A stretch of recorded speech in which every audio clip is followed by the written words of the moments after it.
I remember at the time I was very rigid on what I thought I wanted to do. And then I took some time away from like the world of research that I was in undergrad. And I realized like, yeah, I do want to do other things. And I think that that time was essential for me because it allowed me to kind of enter medical school with a way more open mind. I absolutely like the emotional maturity that sometimes just comes with time and more experience. And so if you are taking a gap year for that reason, I think it doesn't even need to be more shadowing or volunteering or clinical things. It can be something traveling abroad or something like that, like where it doesn't even have to be medicine related. It's just more of like, let me get more life experience and street smarts. That can be really helpful and just also help make you more adaptable.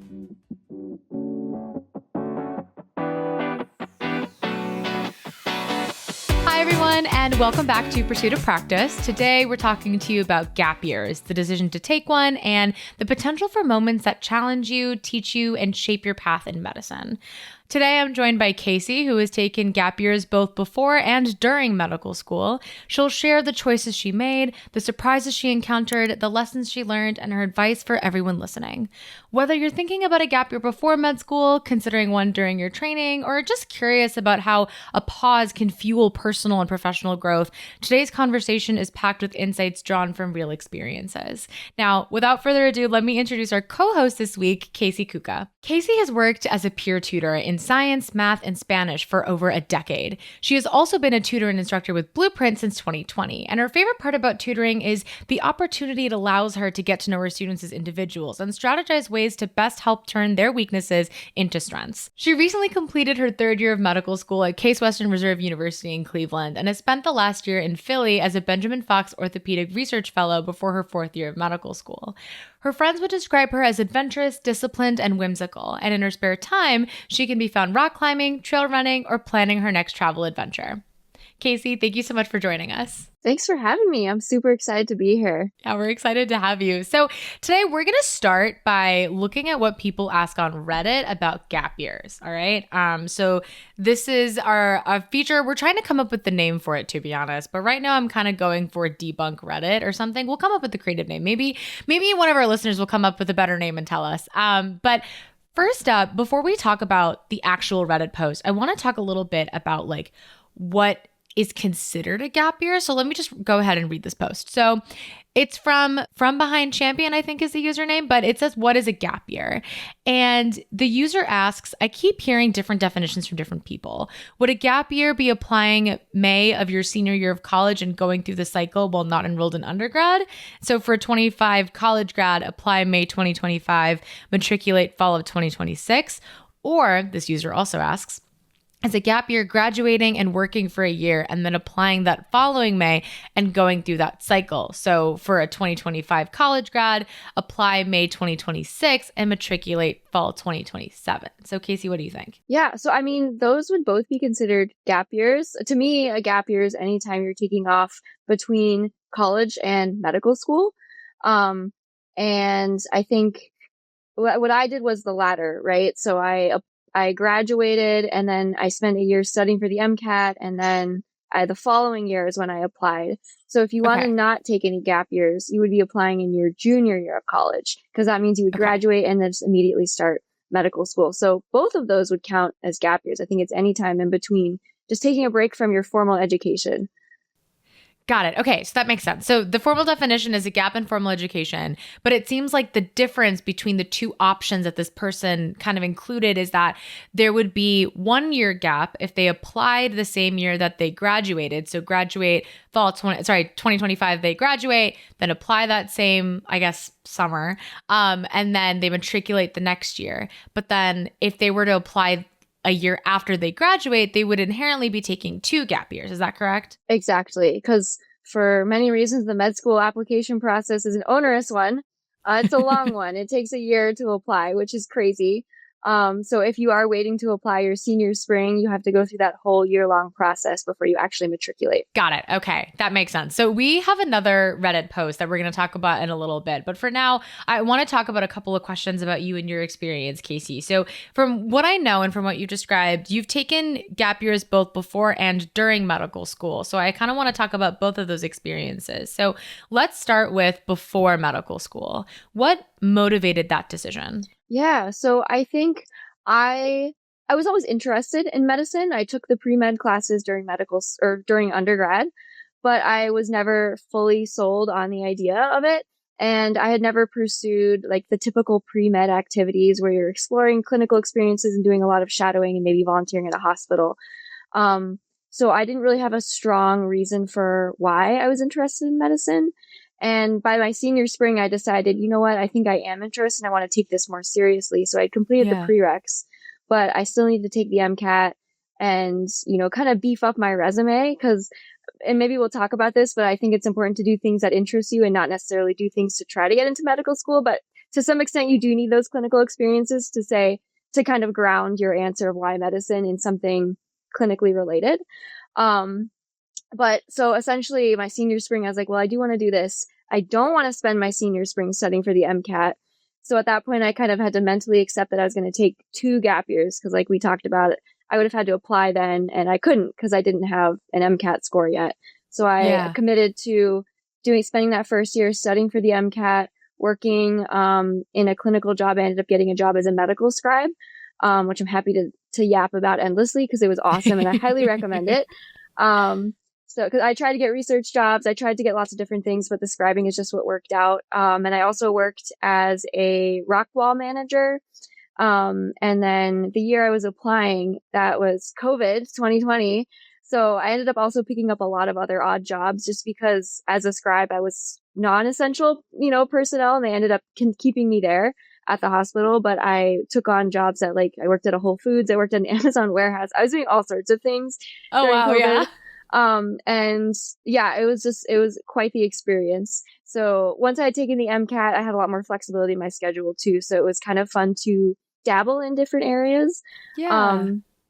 But now I'm going down rabbit holes now, but, so that's how I ended up taking the 2 gap years because I needed to study for the MCAT. Yes. And then I needed to build up my resume a little bit. And then it was kind of nice to have that second year to say, all right, I did the MCAT, I applied, and now I can also kind of enjoy life a little bit. Not that med school, you can still enjoy your life in med school. I will maintain that. But having an unstructured schedule it's kind of fun to enjoy that a little bit. Yeah, no, absolutely. So it sounds like you kind of made a lot of those 2 years that you took before medical school. And it kind of sounds like the motivating factor was one, the fact that you had taken a little bit of time to make the decision of finalizing like, yes, I want to go to medical school. And you wanted to set up the best application you could with clinical experiences and with your MCAT score. And it sounds like it ended up being worth it because you got a lot more than you kind of asked for with all the unstructured time that you were able to have. Yeah, I would absolutely say so. I would say a lot of people now are taking gap years for various reasons. And I've never met anyone who regretted taking the gap year. I think there's always the thought of like, oh, I'm losing a year of salary right down the line. But y'all, you got the rest of your life to work. Like, explore things now. I feel like it also helps to give a little bit of perspective going into medical school and not I think I was also definitely a little burnt out by the end of undergrad, and it was nice to have that time off because by the time I did matriculate and start medical school, I was really excited and like hungry to study again, which I cannot say would have been true or if I had started right after I graduated. And I kind of saw that in some of my classmates who did go right through. Like, kudos to them, like super impressive to apply during your junior year of college and get all that together in time and just go straight through. But they're also a little burnt out. And I think it helps to kind of go into med school with some resilience in that respect of like, okay, I'm fresh, I'm ready to like really learn this information and buckle down again and be a student again. Right. So that's another reason having that break is really nice. Yeah, I completely agree. And I also feel like we could talk about this a little bit later too, but I constantly hear the argument of, oh, you lose a year of salary. And I'm like, right. In the grand scheme of things, out of the number of years you'll be working, it is a very small percentage. Exactly. So yeah, I completely agree that is not enough of a reason to do it. Also because your well-being is more important. Exactly. Your well-being and your personal growth and development. I think it's huge to have. I don't think you can put a salary, a number on that, of just like the experiences you can have outside of, medical training, which is its own, you will have your own personal professional development in medical school and like things that will change you. But I think outside of that as well, it's important to explore other areas and just learn how to relate to many different kinds of people, I think it really helps make you a really well-rounded medical provider. Yeah, absolutely. Absolutely. So I want to switch gears a little bit and talk about the motivations for your gap year during medical school, because to my understanding, you took like a little bit of a research year. So tell me a little bit about that and what motivated that decision. Yeah. So this one I was very certain I wanted to do orthopedic surgery. Yes. I just didn't really decide. Again, I'm slow when it comes to making a decision about what I want to do, because I like to figure out exactly what I want and then I go and Yeah. chase it really, really hard. And so I didn't fully decide orthopedics until maybe the end of my second year, early third year. Because I was trying to be open, trying to explore lots of different things, because orthopedics is awesome, but orthopedics is hard. It's a long journey to go through residency. So I wanted to be really sure that's what I wanted to do. So I didn't really make that decision until kind of late in the game. And so what I should have been doing was kind of pursuing more mentorship opportunities and sponsorship opportunities. And this is a whole other thing, but there's a difference between mentors and sponsors. And, but I think I wanted more of that mentorship, and I wanted to make sure going into residency, I was coming in swinging and like ready with a really strong application. I felt like I needed more research to do that. I'm also interested in a career in academics, and I wanted more research experience. I wanted to be able to see a project through from start to finish. I didn't really feel like I had those skills. So I wanted that dedicated year for doing that. I wanted that. And then we had in my profile that I can be a whimsical person. That's one word my friends would use to describe me. So part of it was also just like being ready for a new adventure after 3 years of med school. I've had such a great time. I think every year med school gets more and more fun. But the part of me that was looking at research year opportunities, I was kind of like, ooh, I could go anywhere in the country. I can apply to all these places, experience a different, academic medical center, meet with new mentors, like from different places. So to me, it was kind of the adventure opportunity. I think that also played into it. So I just applied to a ton of random things that were like listed on OrthoGate, which is a website that has orthopedic opportunities. And, I just Googling orthopedic research year opportunities, sent out my resume out into the ether, had a couple of interviews. And then the one that I ended up with, like, I just felt like the mentorship was going to be really valuable. I wasn't being seen as a research monkey. I was being seen as someone they wanted to turn into like a really good future orthopedic surgeon. Like they were really invested in me and not just me getting their work done for them. So that was really important to me, that it would also be not just a productive year, but a year where I felt like I had mentorship and I was being kind of guided on a path towards, becoming the best orthopedic surgeon I could be.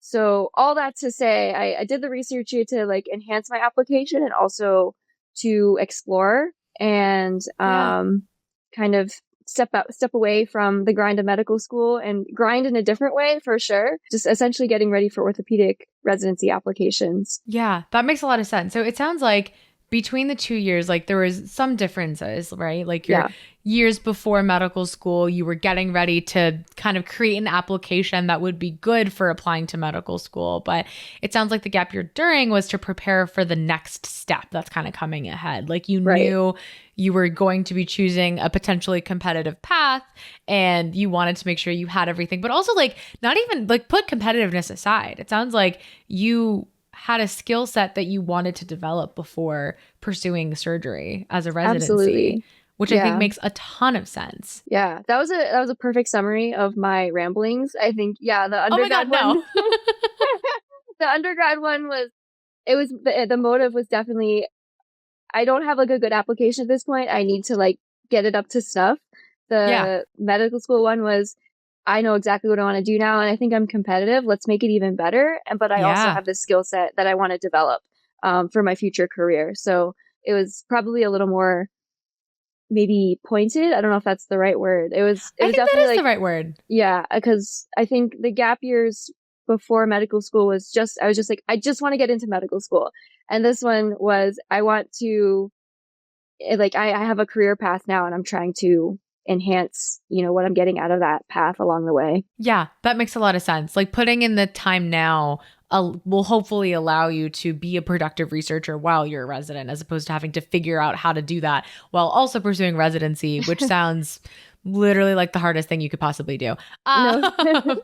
yeah, that's the other thing is like, I want to learn how to operate in residency. I don't want to be figuring out, research stuff like that. Yeah. To me, that's silly. And like, that is a part of residency for sure. It's an important part. Like we have to be contributing to the literature, but I want to, if I have extra time, I don't want to be figuring out how to run statistical tests. I want to go and, scrub another case of a distal radius fracture or something going on, So Yeah, no, that was kind of a absolutely. motivating factor as well. That makes a ton of sense. Okay. So thinking about your pre-med gap years, you had a lot of experiences, and I think it was really cool to hear about the differences in like your structured versus your unstructured time. Out of all of them, what would you say were the most valuable for you? Oh, that's such a good question. I think Thank you. in terms of preparing for medical school and just like future career path, the scribing was immensely valuable. I was working at the women's hospital in Chapel Hill, North Carolina, and I was on the Okay. OBGYN service. So it was labor and delivery and inpatient gynecology oncology. And those were two specialties I wasn't really interested in, but it worked with my schedule because the shifts were 5 a.m. to noon. And then I could in the afternoon work my Rockwall job. And then, or study for the MCAT, whatever was fitting in that day. Cause I will say even that first year it was shift work. So it was a lot of flexibility in my schedule, which I don't know if we'll go back to this, but if you're planning a gap year, if you can have a flexible job that lets you work and study for the MCAT at the same time, perfect. But anyways, I think the scribing was extremely valuable because I was like learning how to use the electronic medical record. I was learning a lot of medical terminology. By the end of that, I was like writing notes, writing HMPs, like all things you're going to be doing eventually as a third year medical student. And I had Yeah. a really broad knowledge base of things that like a lot of my classmates who had not had that experience didn't have, going into medical school. And I think it kind of helped give me a leg up, and not in terms of like competitive against my other classmates, but just not having to spend as much time figuring some of that information out. Like when I started clerkships, I was like ready to go, jumped in, started doing notes. Like I was like, this is all familiar to me. And so Yeah. it really facilitated a lot of the clinical side of things once I got to that part in medical school, and Hmm. just having some of that knowledge base as well, just like some of the pathophysiology of like pregnancy and labor and delivery. Like we were learning it during my pre-clerkship stuff. And I was like, oh, I already know a lot of like this. This is great. Like this is a week where I don't have to study as much. Like wonderful. Love that. So I think it was really valuable in that sense of, and also just like I was working with the residents so closely, you could see what life was like for a resident. And it wasn't necessarily Yeah. the specialty that I wanted to do, but residency is hard no matter what specialty you're doing. And I think Totally. just being able to see what their work life balance or lack thereof was like, and then also see Yeah. the attendings, just having that perspective of the day to day workflow of here's what your life will be like for, 3 to 5 to 6 to 7 years, depending on how long your residency is. It was good to have that, and it was helped confirm my decision. Like, yes, this is hard, but there's a lot of camaraderie. It's a lot of hard work. There's some bad days, but there's also really good days. And Yeah. I think, like, to me, I was like, this is the path I do want to take. Cause I felt like coming into my job every day as a scribe, I was like on the outside looking in at like the team. Cause that's just, I feel like medicine can be hierarchical, and, if you're not in the club, you're not in the club, but just like me watching them work every day and interact with each other and like getting to sort of be a part of that team, it really confirmed to me. I was like, this is absolutely what I want to do. Like, it's going to be hard and it's going to be long, but like, it's absolutely worth it to me. And I think Yeah. that was really important to have going in to applying and like going through interviews, is having that fire in my belly, I guess, of like, I really want this. Cause I think Yeah. it's hard to make it through medical school if you don't have that like like sureness in yourself, like this is absolutely what I want to do. um and I think my enthusiasm, I think, also came across in interviews of like I was really excited to be trying to go into medicine. Yeah. So I think it helped to have that perspective, I guess, just have more of those experiences that I hadn't had before. Maybe a lot of people do if they're doing more volunteering or clinical things like during undergrad, but for me, having that extended time, because I was, that was like my full-time job essentially, like having that, the reps of just like going in every day and seeing what the grind was like every single day Yeah. was really helpful. It was really revealing, and it was really helpful for me confirming my decision to be like, this isn't even a specialty I like, and this looks awesome. Like, I absolutely want to do this. So it just gave me a lot of confidence going into applying, because it's also an expensive process. Yeah. So it really helped me like fully commit, like full send it. Let's do medical school. Yeah, no, absolutely. I feel like half of the argument that you were making for like scribing in particular, because I know you talked about how you had a lot of experiences and you were pursuing a lot of things, but scribing is ultimately what fit your schedule. I feel like part of what, and again, I am not saying this as someone who pretends to know about anything involving the admissions process, but I've just talked to some people about our admissions episodes, which you guys can listen to if you're interested. But I've also talked to people at like my school in the admissions committee, and it seems like half of the reason why they want you to do clinical experiences is for exactly what you said. Like, it is helpful and informative to know this. I do want this. I'm seeing other people do it and it looks hard, but I want it. And exactly what you said, like, it is worth it. I think that is so, so important. So for people who are thinking about if they're taking a gap year, what are you considering doing? I guess now, as I feel like a strong argument for doing something clinical if you can fit something in your schedule. Absolutely. I would totally agree. I'm very biased, but I would absolutely say I like, you gotta get on the front lines and see like, do I really like doing this? And I think a lot of it is also being honest with yourself too, because I think it can be hard to like let go of that desire, right? It's like I know people who have like been, full pre-med and then they actually got into it more and they're like, ooh, I don't actually like this. Like, Right. and like being honest with yourself, because medical school it's hard. It's hard even if you love it. And it's not going to be fun if you don't like it.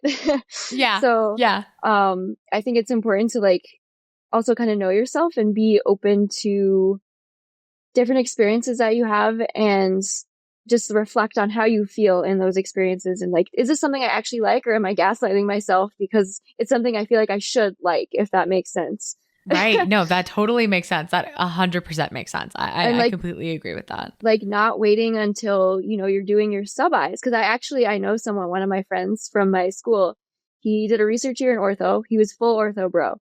Yeah. Did a research year in ortho, started doing his sub-Is in ortho, got through his sub-Is and said, you know what?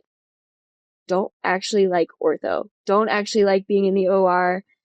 Kind of like chasing maybe it was the perceived prestige of like having a surgical career. Realized he didn't like it. Went and did a dermatology research year and is now applying dermatology and like doing dermatology sub-Is. So whoa, it's never too late to change, I guess. But I think it would be helpful to have done that reflection and soul searching earlier. Cause again, it's extra year of income loss and that's probably trivial in the long term, especially if you're doing dermatology or orthopedic surgery, like whatever.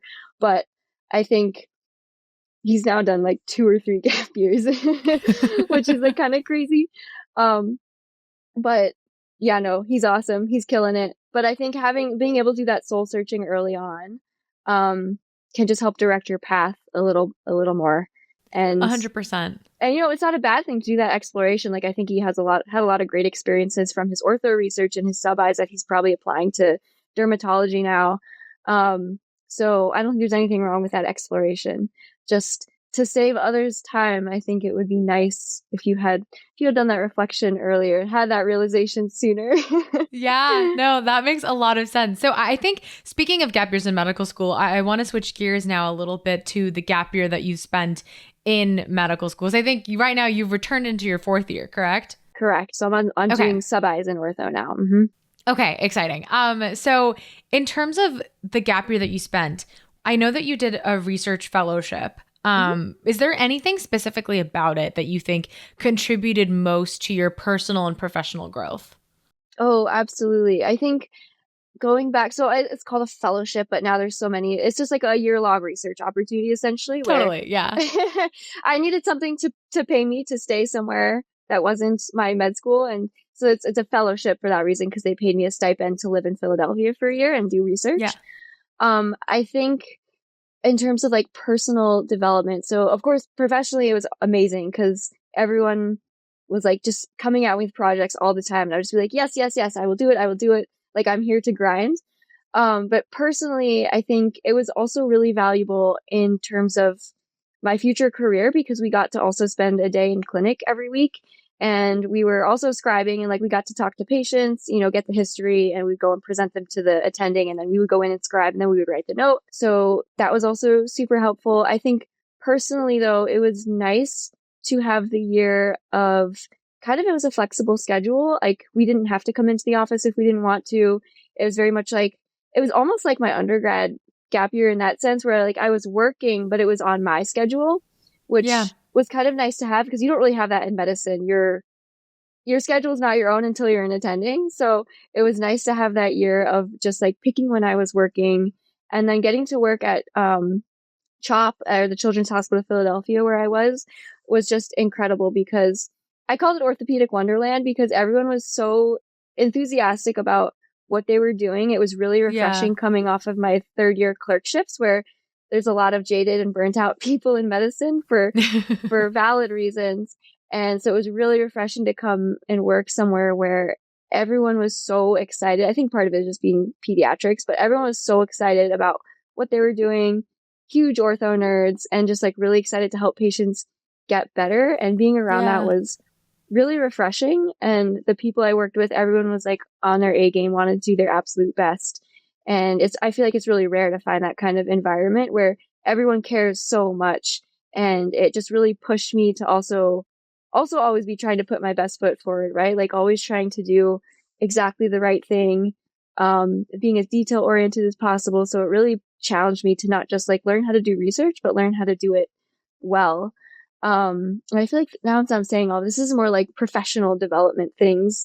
No, but I think there's an attitude that you developed, right? Like it became, totally. It sounds like it was almost infectious. Like everybody was bringing in their A game. And so you were like, I am going to do the same. And I'm sure that now that you're going into your sub-Is, you're bringing that same attitude in. And I'm not saying that, you know, you may not have done it before, but now you have like an increased impetus to do so is what it sounds like to me. Absolutely. Yeah. And then there's also just like the relationships I formed with people there.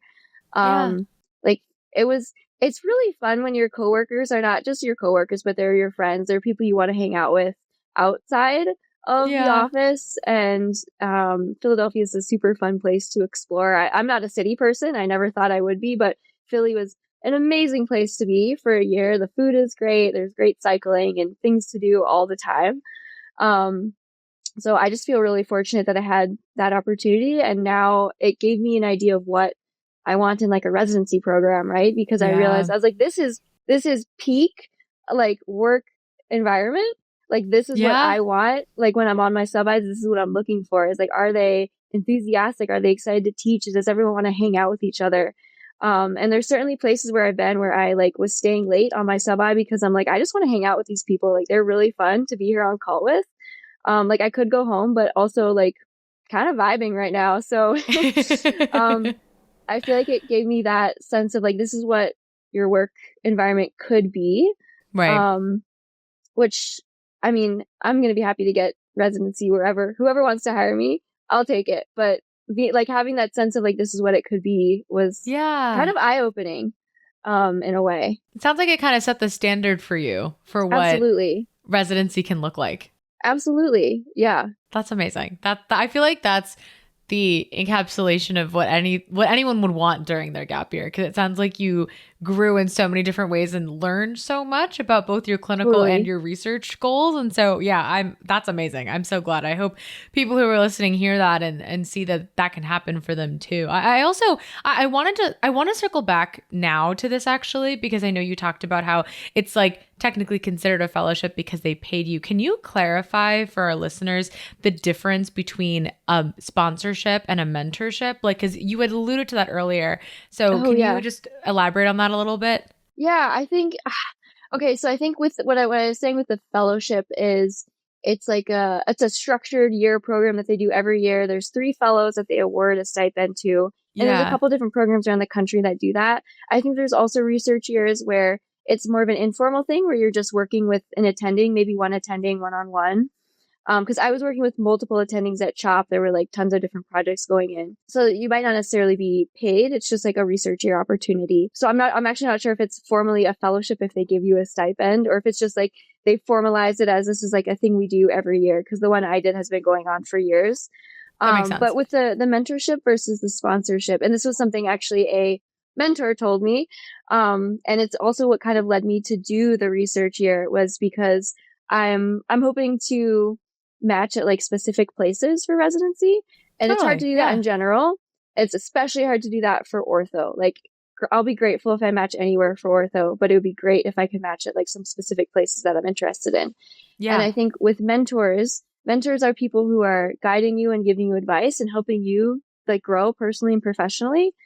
I think sponsors could also be mentors, but they're people who have ties and can help get you where you want to go.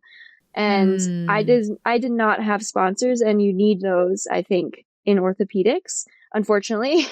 I'm sure any competitive surgical subspecialty, it helps to have people with connections that are in your corner. And I think that's Yeah. another reason I was doing the research year, was because I had amazing mentors at my school, but they weren't necessarily like well connected people. And that's what one of my mentors told me. He was like, I am not someone who could like people don't know who I am, because he was a fairly new attending, an amazing Yeah. mentor, but he was like, I do not have the connections that would I could call a program director and be like, you should take her, she's awesome. So that was a part of the impetus to do the research year as well, was to get people who had those kind of ties in my corner, and maybe give me another leg up, outside of my application, of having someone who knows everyone in the small world of ortho and could say, she's a really hard worker, she's awesome, like, definitely consider her for your program, sort of thing. So that's kind of what I was thinking of when I was mentioning like mentors versus sponsors, because it's something I wish I had known earlier in medical school. And I'm very happy with how things worked out. I'm so glad I did the research here. Again, like, it's probably one of the best decisions I ever made in medical school. But I think if Yeah. you are not hoping to do a research year, like, I don't think it's absolutely necessary to take a gap year in medical school. It's a lot of fun. I would recommend it. But if you have that, if you've set things up earlier in your medical career of like doing research in the specialty you're interested in, finding mentors and sponsors, like people who have some connections and can help get you where you want to go, you might not necessarily have to be taking that time off or feel like you have to take more time for Right. your training. Because I also like, not everyone has the luxury of just like going and gallivanting off for a year to do research. Like, people have other, things going on in their lives, potentially. They have Yeah. families, they have reasons they want to just get through their training. So just like having that knowledge and starting earlier in terms of getting people in your corner, I think would be really helpful. Yeah, absolutely. And I'm so glad that you mentioned that too, because one of the questions that I had for you is looking back, is there anything that you would have done differently? And it sounds like you would have tried to figure out, like, not necessarily that would have changed your decision on taking the gap year for you Sure. specifically, but that you would have wanted to know that there is a difference, especially for surgical subspecialties. And I honestly think that this is kind of it applies to everywhere. Like, I'm applying internal Yeah. medicine, and I've kind of been told like similar things. Yeah. That I'm like sure. it is always helpful to have somebody who knows people in your corner. And Absolutely. I think that's true for literally any specialty, regardless of how competitive it may be. Absolutely. And it's a little unfortunate because there's so many well qualified people. It's just hard Yeah, to stand out now. Like, everyone is amazing at what they're doing. Like, and I've met so exactly. many incredible people on my sub-Is. I'm like, wow, I'm so glad we're going to be future colleagues, or like, wow, I hope they end up here. Like, like, it's just so many amazing people. So you have to have something else, I feel like, to really help get your foot in the door at a program you're interested in. Absolutely. Absolutely. I couldn't agree more. And again, it's like you said, unfortunate part of the system, but everybody's amazing. And so you kind of have to learn a little bit about the game. And that's honestly, truthfully, Casey, like, this is kind of why we have the podcast in the first place, because this is the kind of thing that, like, it's the thing that no one tells you when you start No, medical school. exactly. Hmm. And so I'm glad that you're bringing that insight that you can only get by going through that experience. So thank you for sharing Right. that. Absolutely. Yeah, that's why I like to do these things, because I'm like, I feel like it's like, flying by the seat of my pants throughout this whole process. So if I can help give someone some insight earlier, Yeah, yeah, no, that would make me absolutely. happy. I mean, listen, hopefully someone will start thinking about sponsorship a year earlier than we did, and then our mission will be accomplished. Mission accomplished. Perfect. So I want to transition a little bit into, because you talked about insights. I want to know, during any of your gap years, so this is including the pre-med ones, including the med one, is there anything that you found to be like an unexpected challenge that you didn't foresee coming? Ooh. I think, I mean, COVID, definitely. Oh, Didn't see that true, one true, coming. true, true, true, true, true, true. But other than that, I think it was anything unexpected challenges. I mean, if you didn't, that's very slay. Yeah. I'm trying to think because I'm sure there were. I think honestly, I think COVID like kind of overshadowed anything else because there was Yeah. just a lot of uncertainty of like I was doing the scribing job and then I thought I was gonna get fired because like I'm not essential. As like, you know, Right. I'm nice to have for sure. I can make your life faster and easier if you're writing notes, but non-essential to the operation. So that's when I was like scrambling and looking for other weird jobs. Like I worked at an Amazon warehouse and that was horrible. So I switched to like a Whole Foods, which was more fun. And I learned a lot about like cheese samples because I had befriended the cheese guy and he would give me sample Ooh, anyways. that's very nice. Yeah. um, I think that was the big one because also my goal for the gap years was to have some fun. I think it's important to make time for fun. You know, going back to the whimsical side of things. Like even during my research year, our mentors and sponsors, they were like, take vacation. You must take vacation. It's like I went to Iceland for 10 days, like in the middle of my research year. That's Or amazing. yeah, it was awesome. I went to Costa Rica later in the year. I got to do a lot of fun stuff. But during undergrad, my plan for my two pre-med gap years were first year grind, MCAT, apply, second year switch to maybe a more cush job. I really liked the scribing, but it got to be a lot with like, you know, the hours and everything. Yeah, 5 a.m. to noon is intense. It's pretty intense. Nothing compared to an actual residence hours, but at that time I was like, this is a lot. And there's also a point where you kind of, as a scribe, you kind of reach a ceiling. And I was Right. like, this isn't really challenging anymore. It stopped being fun. Yeah. So that's when I switched to doing, I kind of transitioned to doing more of the blueprint tutoring. So I was very fortunate to like get to work with blueprint and do a lot of content stuff. But my plan for that second gap year while I was, you know, waiting for application stuff and interviews and everything was like, I'm going to travel. COVID was like, no, you're not. So, I think I got to do some road tripping and stuff, but I guess that goes back to like the personal growth as well, is just getting to explore my, like enjoy my hobbies, spend a lot of time with friends that like I might not have Yeah. necessarily done.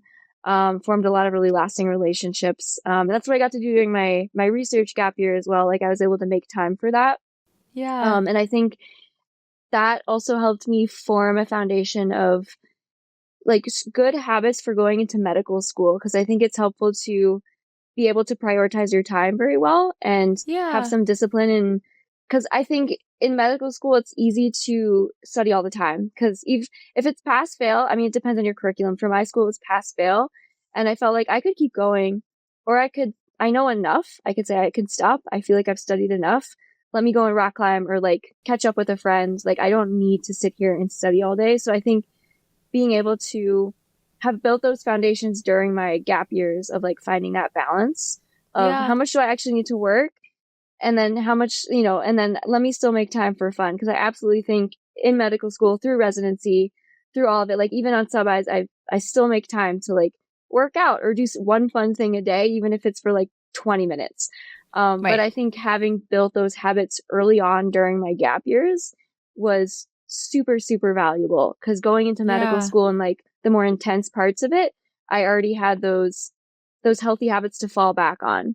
Yes. So I think having had that time to develop those has been really, really valuable in terms of just like my mental and physical well-being and maintaining it during some of the more challenging and intense parts of medical training. Yeah, no, absolutely. I'm really glad that you mentioned that too, because I kind of wonder, I'm curious, is there anything that you started doing during your gap years, either the med one or the pre-med one, that you started doing it and you were like, whoa, I wish I had started doing this from the very beginning of my gap year? A really disciplined sleep schedule.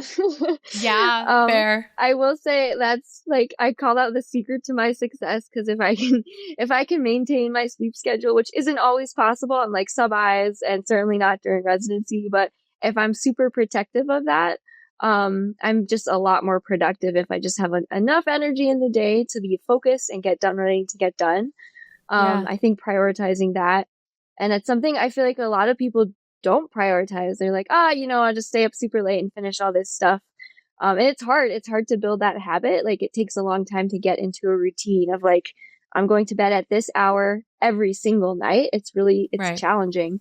but I think having that has helped me have the energy I need to like get what I need to get done during the day and not feel like I have to, grind super late into the night. Cause honestly, I don't function well with not that much sleep. I'm getting better at it thanks to our over 24-hour call shifts. But ideally, if I don't need to be staying up for 24 hours, that's great. If I can get at least 6 to 7 hours of sleep every night, we're killing it. So that would probably be one thing, is just being disciplined in terms of taking care of yourself. Because I think at the end of the day, as much I love orthopedics, so excited to be going into it, love medicine, it's still a job, and you still have to take care of yourself to take care of patients. And I actually, a scrub tech said that to me the other day at one of my rotations. He was like, because I think the fellow was like, have you eaten today? And I was like, no, we've been in cases like for 12 hours. I haven't had time to go and eat. And the scrub tech was like, get out, go eat. You can't take care of patients if you haven't taken care of yourself. And I was like, wow. Yeah, that's like, super profound. You're so right. I didn't even think about that. Like, oh yeah, I can't really take care of someone if I'm like vasovagaling because I haven't eaten right, since right. 5 a.m. Yeah, it seems counterintuitive. No, that makes a lot of sense. That's awesome. I guess now that we've kind of talked about lessons that you kind of learned during your gap year, things that you want people to kind of protect and maintain, obviously chiefly their personal well-being and their ability to protect their own, like, I guess, not safety, but their own mental and well-being hygiene, if that makes sense, like their mental and sleep hygiene. How would you compare the benefits and the drawbacks of taking a gap year? Because we kind of talked about like one of the biggest misconceptions, which is that it's a year taking away from like your income or whatever. But what do you think are the drawbacks of taking a gap year let's start with before medical school. What are the drawbacks of taking a gap year before medical school? I mean, I feel like that is a valid concern, right? It is taking away a year of your future salary. I just think in the grand scheme of things, for me personally, I don't think it's that significant.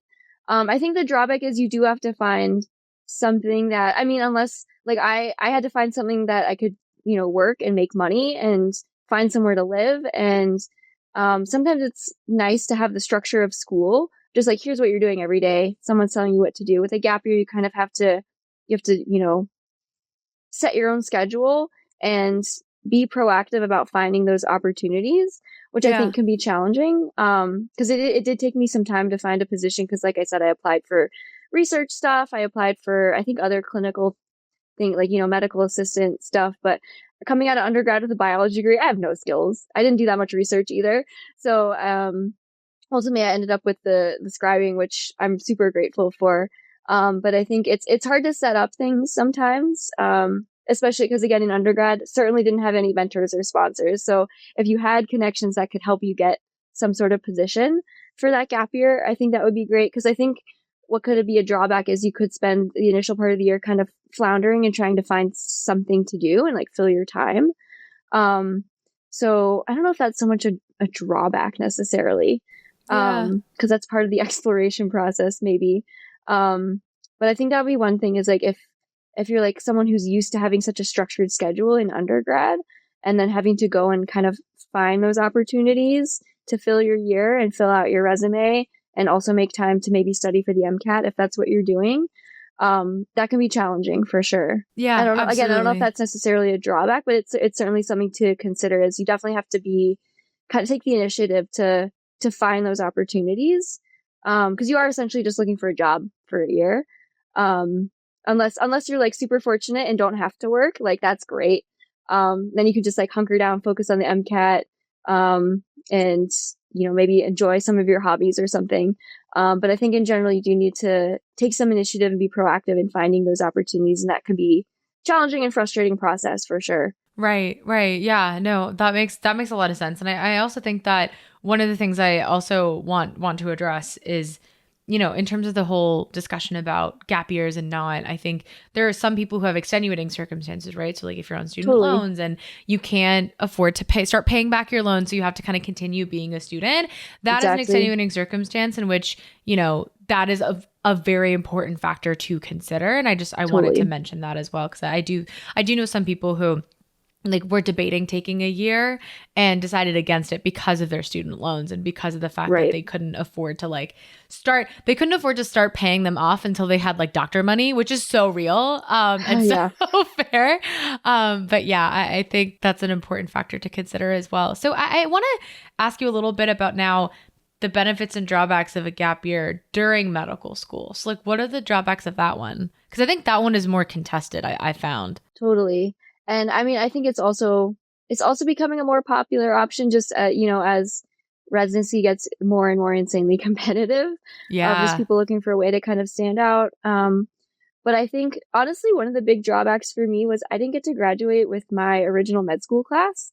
And for me, that was kind of a bummer. I have like some of my best friends now are from that medical school class. And I was really Yeah. so excited to like open my match day envelope with them, like graduate with Yeah. them. Like I'm gonna get emotional talking about it, but I was like, we've been through the gauntlet with these people and I'm so excited to like, see us all go off on our own ways together. But we're still in touch. They're all in their intern year now, and we still make time to chat with each other. But I think that was That's one drawback nice. is, the people that you've spent the last 3 years with in like such intense circumstances and situations, like you don't get to graduate with them. Yeah. Luckily I have friends in my new class, and a lot of people actually from my old class took gap years as well. But that was a drawback for me. Um, Yeah. and An I think important one too. yeah, absolutely. And I think, again, the argument could be made you're, again, losing another year of salary and you do have to still pay tuition. At least at my school, we still have to pay a very small portion of our yearly tuition, but you still have to pay tuition. So like that kind of offset some of the stipend I was getting. So that Mm. is something else to consider is like you are still, at least I was still technically a student at my medical school. Okay. And for that to take place, I still had to pay like a percentage of the tuition. So that's another thing to think about is like if you're already, I know, I'm already super in debt, hooray, you're going to be a little more in debt. Even though it's offset by the stipend, but it was still kind of like, oh man, this is cutting into my Philadelphia money.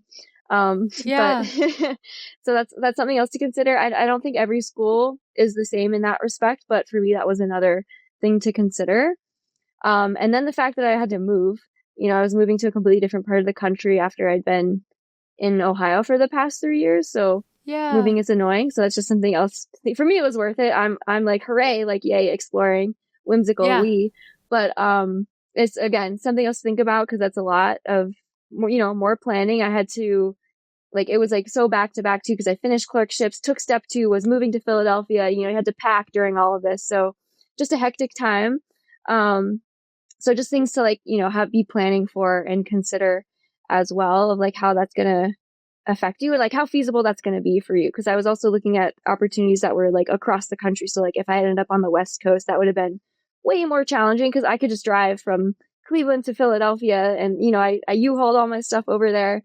But if it had been out somewhere in like California or something, that would have been a lot more challenging, like still doable, but just things to consider of like, the costs you might incur, like in terms of money and time of like getting that all set up.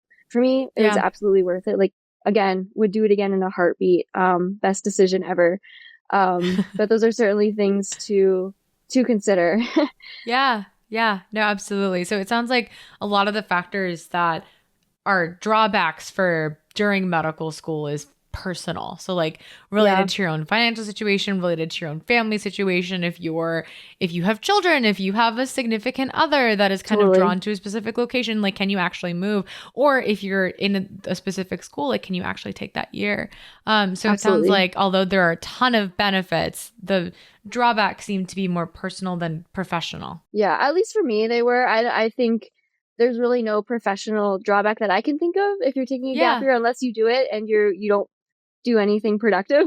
That's Right. bad. Like you gotta crank some stuff out for sure. So I think being you want to be careful about the opportunity you're choosing. You want to make sure whoever you're working with, you're gonna definitely be productive. Because I know that can happen too. Is sometimes you get something set up and really not being as productive as you need to be. Because if a school sees you took a year off to do research, they want to see that you did some research. Right. So being really careful about if you're interviewing for positions or looking for positions, seeing if there's any prior folks who have done either that fellowship or worked with that attending before, looking at that attending's productivity and making sure that, you're going to get a couple of papers out of this year at least. Yeah, no, that makes a lot of sense. And I appreciate giving a objective metric too, because I think the whole definition of what exactly is productive in a research world can be Right. can be confusing. I know. No, yeah. Yeah, because like what exactly does like more papers mean, more presentations Right. or whatever. So I appreciate you giving a number. There's like a couple, like 2 or 3, it sounds like, right? Are Yeah, good. I mean, that's going to get me onto a rant of like quality versus quantity, because there's this push to like churn out a bunch of stuff. So I think if you publish like 50 papers, people are going to raise their eyebrows because that's impossible, first of all. And second of all, like, what's the quality of that research and how involved were you? Like, is your name just on a bunch of stuff? Because I think Yeah. the goal also is you've done the work for the research and you can talk about it, and you can talk about it with a lot of knowledge and in depth, and you can talk about the technical parts of it, and hopefully with some enthusiasm, because hopefully it was a project you really liked. Yeah. So I think I'm a proponent of quality over quantity. If you get like 3 or 4 papers out, some abstracts, some posters, hopefully, I think that's great, and it's all stuff you can speak to. And if you get more than that, that's just icing on the cake. I think the key is that you're able to talk about it and Yeah. that you were significantly involved in it. Because there's certainly projects that I think someone just needed my name on something to be able to like present. I don't know what happened, but they put my name on a project that I had no involvement in. And that is not on my CV. That did not go in my residency applications. It's like, if someone asked me about this, I have no idea what this project was. Like, I'm not just adding it as like a number on my CV. Yeah. So I think as long as you're producing things that, you were significantly involved in, if it's only like, I should say only, it's hard to get 2 or 3 papers published in a year. It is. It The is. publication process takes a long time. So as long as you got stuff like in the works, like I think by the end of my year, I'd written a lot of papers, but it takes attending's time to review things too. Yeah. So as long as you Yeah. have stuff in the pipeline, you're going to look super productive throughout residency too. That's the other bonus. Research is the gift that keeps on giving. There's all these databases that people are using that now they're going to have my name on them, whatever projects come out of them. But yeah, I think as long as you're getting 3 or 4 quality papers out, some abstracts, and it's stuff you can talk about, I think I would count that as a productive year, because it's also like, what did you get out of it? It's not just what did you produce, but what did you learn from the experience? What are you taking away from it? And what are you going to apply in your future career? Yeah. I'm glad you mentioned that too, because I think that, there are alternative things that you can do as like a gap year during medical school that aren't just research. So like you can get another degree, like an MPH, Totally, an MPP, yeah. an MBA, or anything like that. Or I guess you can also do like a volunteer fellowship. You can do like an abroad program where you like do clinical work in a different country. The world is your oyster, I think, similar truly to is. when you're like applying to medical school. There's a lot that you can do, but I think the emphasis on you have to do something that shows that you are goal oriented, can make and like accomplish that goal is really important. And then that's kind of what it sounds like you set out to do during your research year, and that you were successful at doing so. Absolutely. And I think that kind of makes me think of, I think going into medical school, I thought my life was over. I was like, okay, just going to be grinding all the time, no time for anything else. And really what I'm learning is like medical training and a career in medicine in general, it's what you make of it. I mean, there's a lot of structure, and there's certainly things you have to do, and your days are going to be busy and some weeks are going to be worse than others. But Right. I think in terms of like the big picture trajectory of your career, I've seen like once you're an attending, you can kind of shape your practice how you want. You can work 90, 100 hours a week if you want to operate all the time.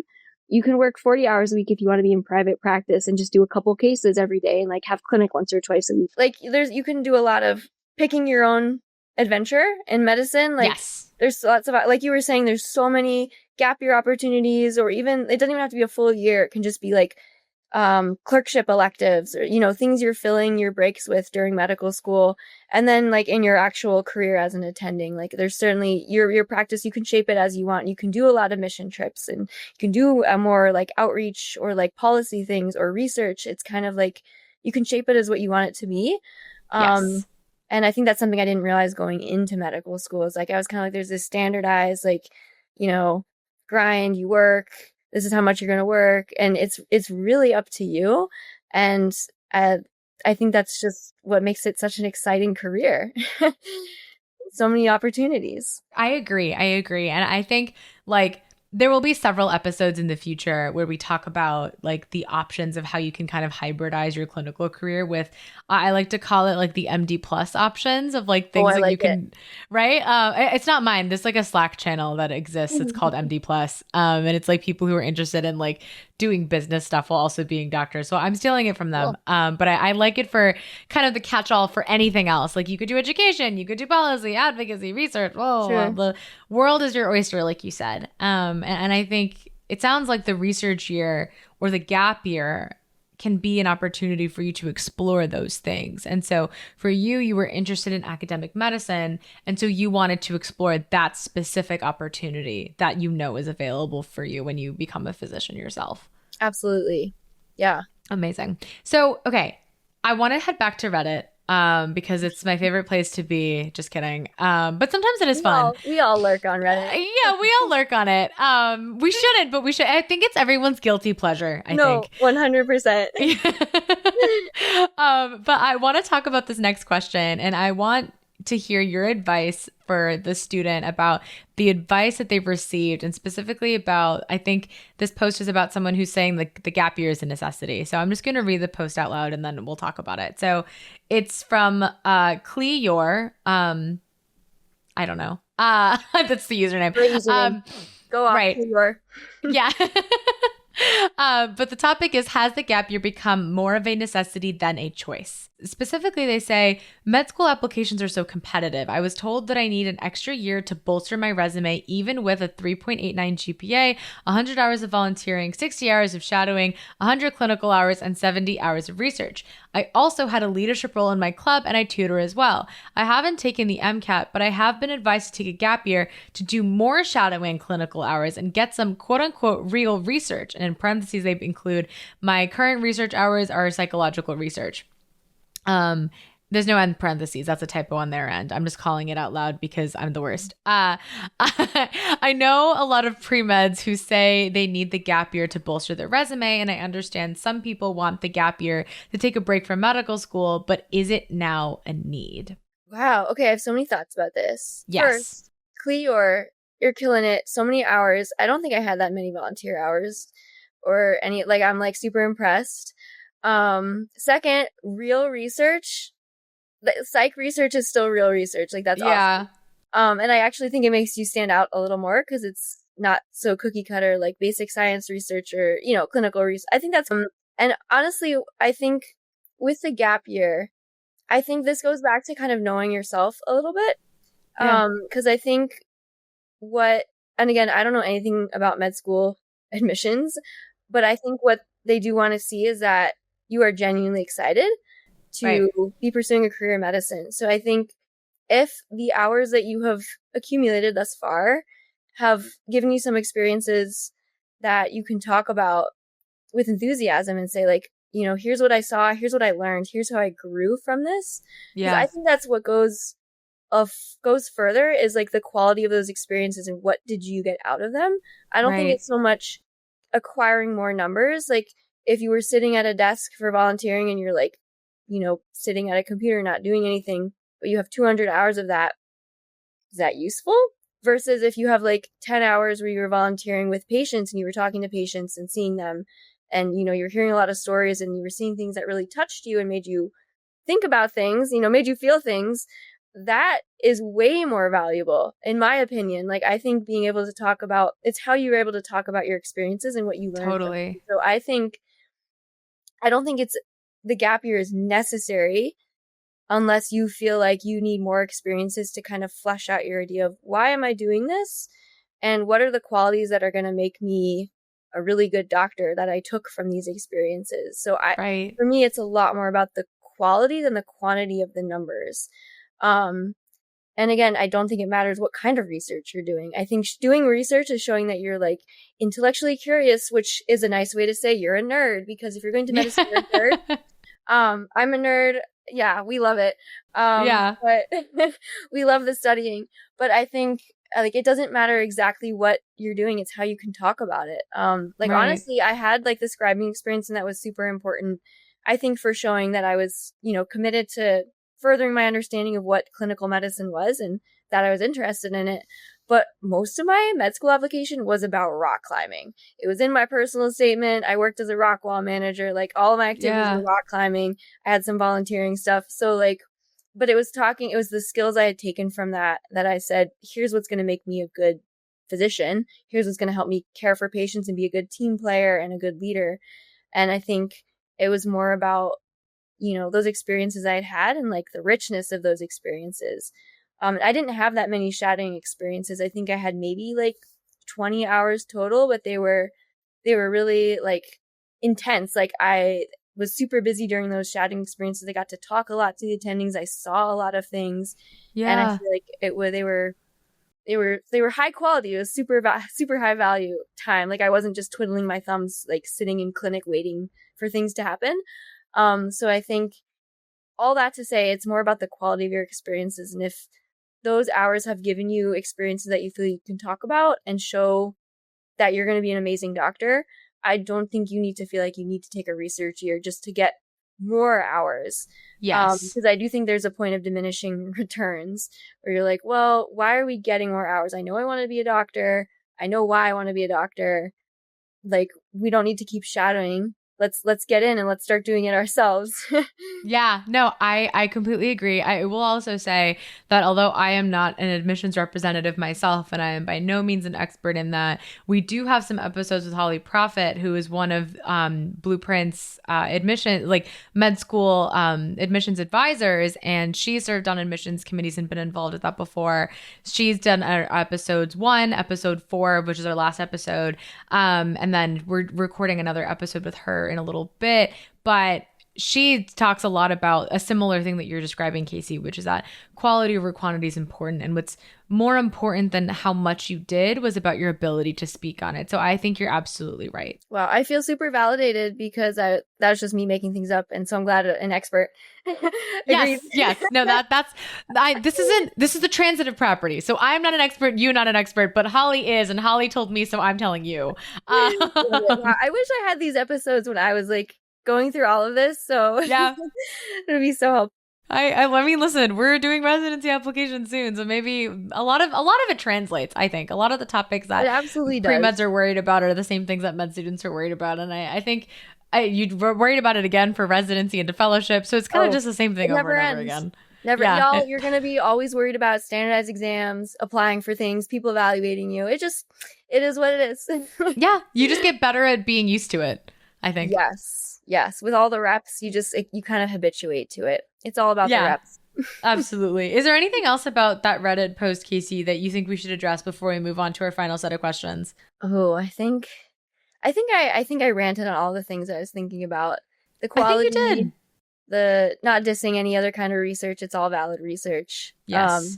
Be enthusiastic as long as you're enjoying what you're doing. And I think that's why I'm such a big proponent of like there's certainly a certain level to where you need to, again, like do clinical activities and show your interest and get those experiences. But I think the bulk of your activities can be things you enjoy. And as long as you're getting something out of it, it's just more fun to talk to someone who's enthusiastic about what they've done.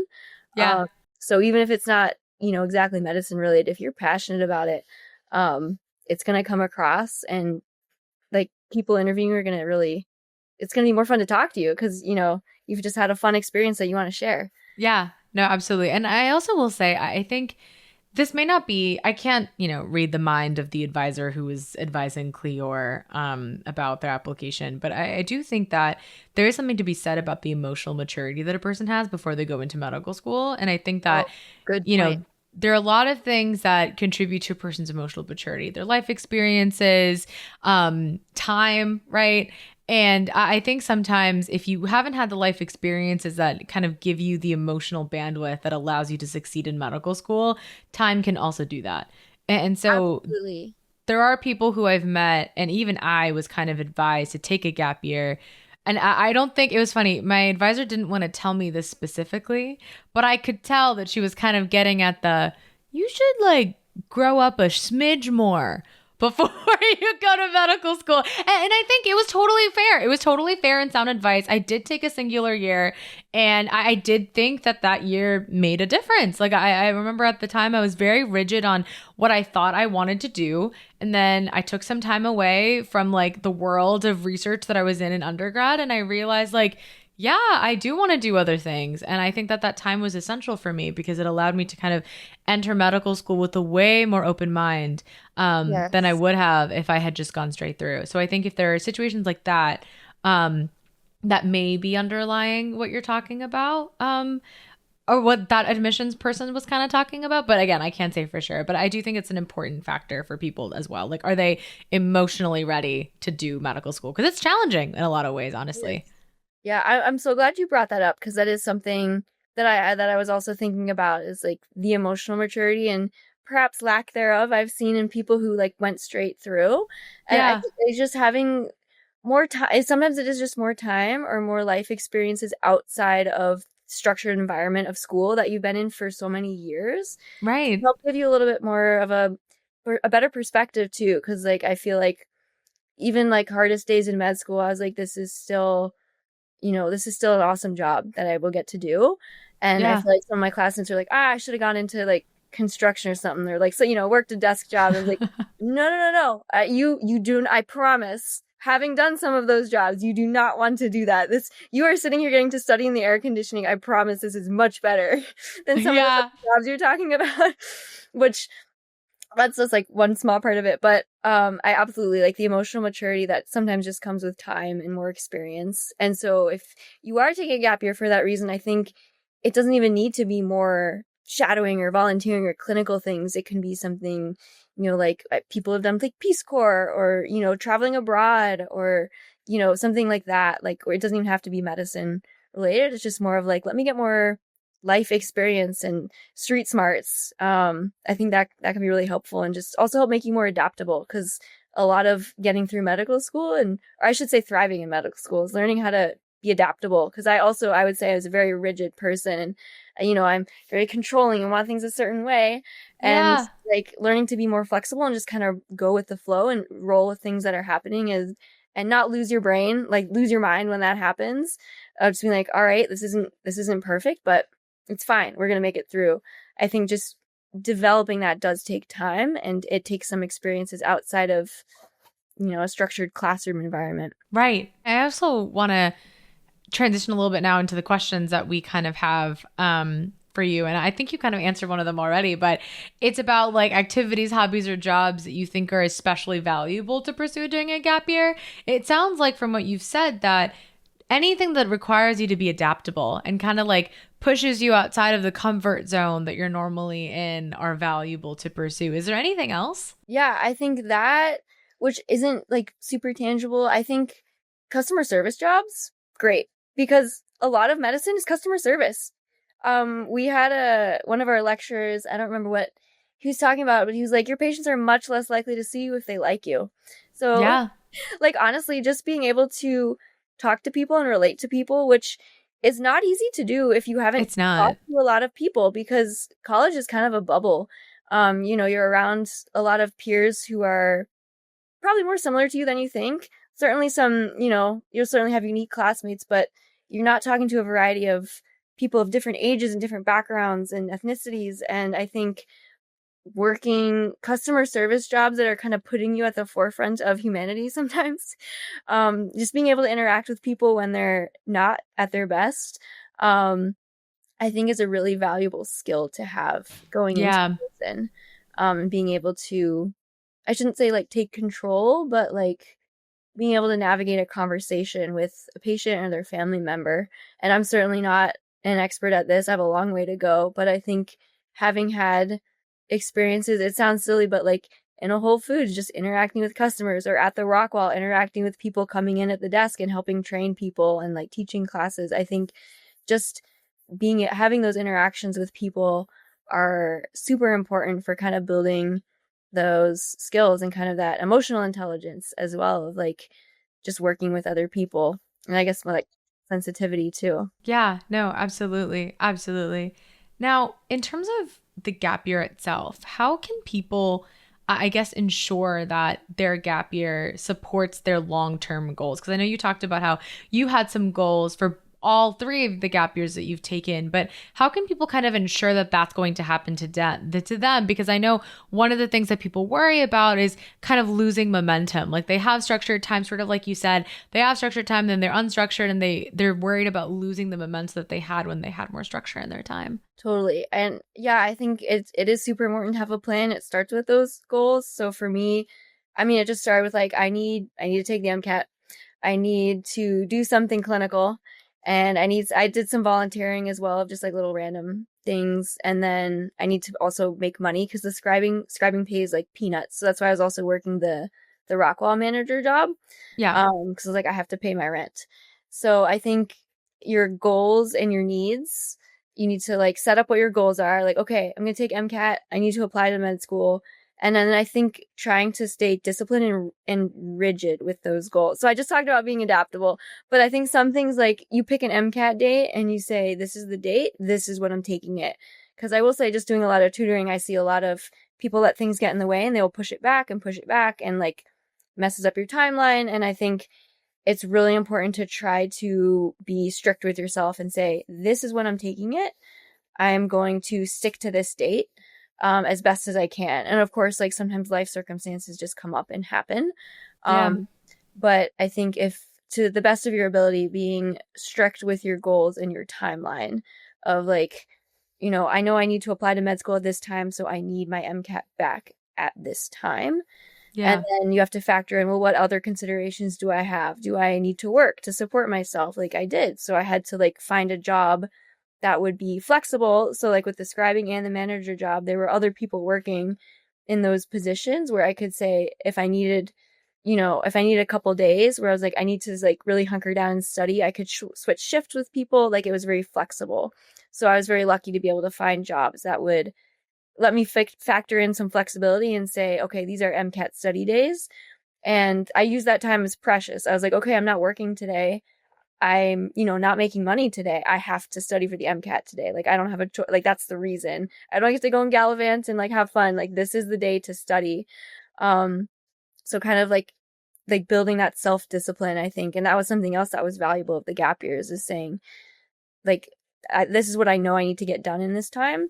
And Yeah. that was also helpful going into medical school too, is saying, well, if I want to see my friends tonight and climb, I need to do this work right now, even though it's the last thing I want to do, right? Right. So I think developing that self-discipline is something that could come from the gap year and is also important to work on. And kind of be strict with your goals and say, I know this is what I want. So I'm going to try to work as hard as I can to make things happen so that I Yeah. can achieve those goals.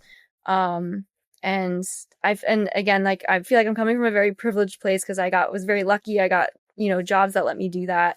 And I was able to stick to my study timeline. That doesn't always happen, but I think doing the best you can to try to make that happen, is really helpful. And having like a long-term goal in mind, like for me, even on the days I didn't want to study, because of course, really where you can, it's studying when you're not motivated. That's where the real stuff happens. So Right. anyone can study when they're motivated, but if you're sitting down and being consistent every day, no matter how you feel, that's how you're going to get where you want to go. And I think Yeah. having a long-term goal in mind, like I'm a visual person, so I would picture my white coat ceremony. Like my first day of med school, I was like envisioning myself wearing that coat, and that got me through every single day where I was like, I don't want to do 40 more UWorld questions and like get a 0% on them today, but I really am excited for that white coat ceremony. I can't wait to take a picture in my white coat. And for some reason that got me through like every single day of studying, when I was like, this kind of sucks, but also look at what I can eventually be doing. So I think Right. having that long-term goal in mind, at least for me, was really helpful in saying like, right now this kind of sucks, but it's temporary and it's for something bigger and better down the line. Yeah. It really helps to have that something for some long-term thing to motivate you on the days when you're not motivated. Yeah. It sounds like there's sort of a duality to ensuring that you support your goals. There's this like rigidity about having a goal and sticking to it and being able to be disciplined with yourself along the way, but then also an adaptability of being able to roll with the punches, being able to make changes if there's some life event that gets in the way, or there's a new opportunity that is in line with your goals but you didn't see coming, and being able to take that on and adapt your routine and the way that you kind of balance your time to accommodate that new opportunity. So it sounds like there's a little bit of a balance there that people should think about as they're kind of navigating the gap year. Totally. Just trying to prioritize consistency and like building the habit of like, this is when I study, this is when I'm working, and trying to stick with that. Yeah. Okay. Amazing. So I have two more questions. I promise. Okay. I know you have been so informative, and thank you so much for your insight. No, I wonder. I love just someone letting me blab. It's great. No, listen. I'm here all week. So I wonder if there's any like specific moment during any of your gap years that you think has made a lasting impact? Because I know not everybody has like a come to Jesus moment where they're like, oh my God, like this is it. It's going to change my life forever. But I wonder if you had anything that kind of feels close to that. Oh man, I think, yeah, that was the thing too with like applying to medical school. There was never one moment where I was like, whoa, medicine, hooray. Like it was kind of like an accumulation of all of my experiences. And I think it was similar with my research here. It was more of like, this is all confirming that so far I'm making the right choices. And like, these are all things that I want to absolutely do. I think there was one day in clinic that really made me be like, oh, this is why I want to do this. Like, we had a patient come in. So I was working with a physician who does a lot of congenital hand surgery. That's something I like super interested in. I think it's so cool, but that's what he specializes in. He was seeing a patient who, it was like a prenatal visit because she'd had prior pregnancy losses for like fetal birth defects and everything. It was really sad. And they had found a hand anomaly on her ultrasound. And, so they were coming because they were concerned, like, are we going to have to terminate this one? Is this going to be something else that like, we're going to lose another pregnancy? And just the way the doctor was counseling them, like just based on his expertise and knowledge, he's like, I think your child's going to be like, this isn't associated with other problems. Like they're going to have a great quality of life, whether or not surgery is pursued for the hand. And the family like started crying. It was really emotional. And I was just like, this is incredible. The impact that you can have like without surgery. Like, of course I want to operate. That's why I want to do orthopedics, but like, just the comfort you can provide to someone of saying like, based on what I know, like you're going to have a healthy kid and they're going to have a great life. And like, it was just really moving. And I'm still I'm trying to like figure out why. I think it was just the ability to like provide that comfort to someone, and like that, like a hope that they're like, that's why I want to do ortho, is like, you can give someone a better quality of life. And the fact that he was able to reassure them that like, not only is your pregnancy likely going to be viable, but also even with this hand anomaly, like they're going to be okay. They're going to have a great life, like based on other kids with these hand differences. It was just really touching. And it was funny too, because it was my very last day of clinic, and I was like, this kind of summed up the whole year of like, absolutely, I can't see myself doing anything else than this. Like, this is awesome. Yeah. That's an amazing story. Like exactly what you were asking, but like that was. No, I think it is. I think it is. What strikes me about that story is that it's a moment where a physician was able to kind of meet someone where they were at, and I guess really encapsulate how personal medicine is. Like, I think that when a lot of us pursue medicine without having personal experiences of either us or someone we know being sick, it's easy to kind of forget that the moment that you're with the patient, although it's just another day in the job for you, is like a really meaningful part of their life and their life story. Like, you're kind of entering their world in a very important moment for them, and you become like a main part of their life. And I think that that's a really beautiful thing. And we sometimes get numb to that because we kind of do it every day, multiple times a day. Exactly. Yeah. It's remembering that like it's always new for the patient, even if it's your 30th femoral neck fracture on call, but it's new for that patient. Yeah, exactly. That is really important. Agreed. Well, thank you for sharing that. I guess final question is, what would you say to students who are unsure or nervous about taking a gap year? And if you have a different answer for the pre-med year versus the med school year, definitely share that as well. Totally. I mean, in both cases, I would say try to talk to people who have done them. That was something I did, at least not for the gap year. The gap years pre-med for me were necessary. I hadn't taken the MCAT. But for the medical school one, I talked to a lot of peers who had taken a research year just to like hear their thoughts. Like, would they do it again? Did they think it was worth it? Like, did they find it helpful? Like, just like picking their brain on what their experience was like. So I think if you have people or if you can find a network through maybe like you're advising at your college or something, people to talk to who have done it would be really helpful. I'm also happy to answer questions if you have them. But yeah, I think that's the big thing is like talk to people who've had the experience. Yes. And if you have mentors, talk to them and have them, like see, do you think this would be beneficial for me? I think that would be my biggest advice is try to speak with people who have done this before. Yeah, absolutely. Absolutely. Okay. Thank you, Casey. I want to run down just a couple of takeaways from today's conversation, in case anybody zoned out. No, I'm kidding.